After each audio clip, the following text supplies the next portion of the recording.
क्या विकास के नाम पर किसी देश के सबसे ऐतिहासिक और पवित्र स्मारक की नींव के साथ खिलवाड़ किया जा सकता है? महाराष्ट्र के नागपुर में स्थित दीक्षा भूमि यह वो जगह है जहां बाबा साहेब डॉक्टर भीमराव अंबेडकर ने लाखों लोगों के साथ बौद्ध धर्म की दीक्षा ली थी।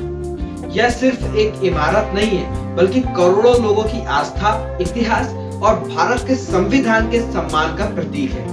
लेकिन पिछले कुछ दिनों से नागपुर की सड़कें सुलग रही हैं। हजारों युवा इस पवित्र स्मारक को बचाने के लिए सड़कों पर उतर आए हैं और बवाल इतना बढ़ गया है कि प्रशासन को अपने कदम अब पीछे खींचने पड़े।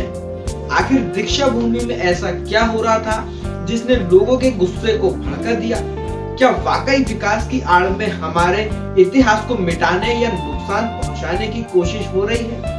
आज की दोस्तों इस वीडियो में हम इसी पूरी विवाद के इन डेप्थ केस स्टडी करेंगे। तो नमस्कार दोस्तों, मेरा नाम है अतीफ खान और आप देख रहे हैं अतीफ खान एक्सप्लेनर। इस पूरे बवाल को समझने के लिए हमें पहले यह समझना होगा कि दीक्षा भूमि का महत्व क्या है। तो दोस्तों ये बात है 14 अक्टूबर सन 1956 की।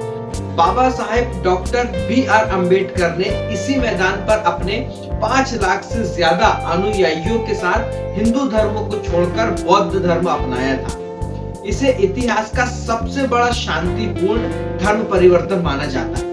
इसी वजह से इस जगह पर एक भव्य दोस्तों बिल्कुल धम्म चक्र स्तूप बनाया गया, जिसे आज दीक्षा भूमि नाम से उसे जाना जाता है। हर साल यहाँ लाखों लोग बाबा साहेब को नमन करने और शांति का संदेश लेने आते हैं। यह जगह भारत के दलित और बौद्ध समाज के लिए आत्मसम्मान का सबसे बड़ा केंद्र है। लेकिन जब प्रशासन ने इस जगह के विकास के नाम पर एक नया प्लान तैयार किया तो विवाद की स्थिति दोस्तों वहां पैदा हो गई और वहां विवाद की शुरुआत हो गई। दरअसल प्रशासन ने दीक्षा भूमि के सौंदर्यीकरण और विकास के लिए करोड़ों रुपए का एक बजट पास किया।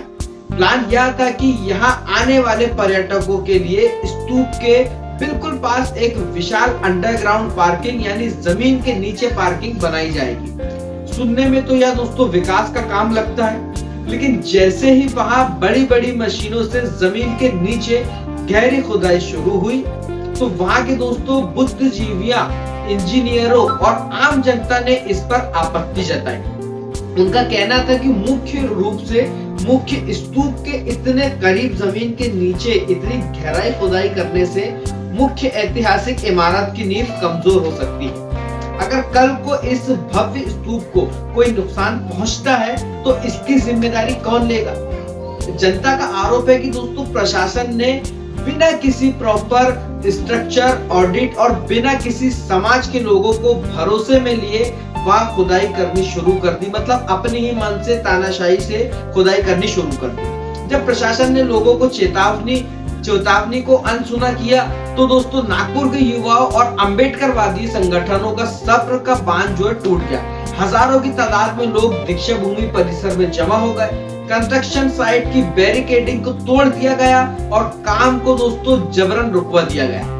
स्थिति इतनी तनावपूर्ण हो गई कि भारी पुलिस बल वहां तैनात करना पड़ा।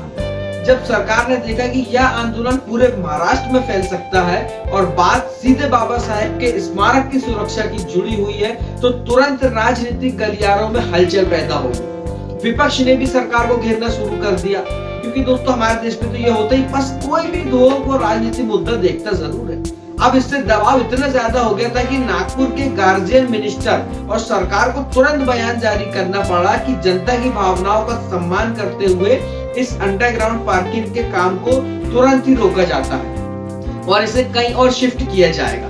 तो दोस्तों अगर हम इसका विश्लेषण करें तो यहाँ 2 बड़े सवाल खड़े होते हैं। पहला सवाल ये है, क्या हमारे देश में विकास के बड़े प्रोजेक्ट शुरू करने से पहले वहां के लोकल इतिहास, पर्यावरण और जनता की भावनाओं का ख्याल नहीं रखा जाना चाहिए? क्या बिना पूरी रिसर्च के इतने बड़े ऐतिहासिक स्मारक के पास खुदाई की अनुमति कैसे मिल गई? ये चीजें दोस्तों सवाल खड़ा होता है और सोचने की बातें भी हैं। सरकार आप देख ही रहा हो सिस्टम हमारा चल कैसा रहा है। दूसरा सवाल तो जब भी हमारे देश में ऐसे ऐतिहासिक धरोहरों की बात आती है तो प्रशासन हमेशा आंखें बंद करके ही फैसला क्यों लेता है? आज नागपुर के जागरूक युवाओं की वजह से यह ऐतिहासिक स्मारक सुरक्षित रह गया, लेकिन हर जगह दोस्तों जनता को सड़कों पर ही क्यों उतरना पड़ता है?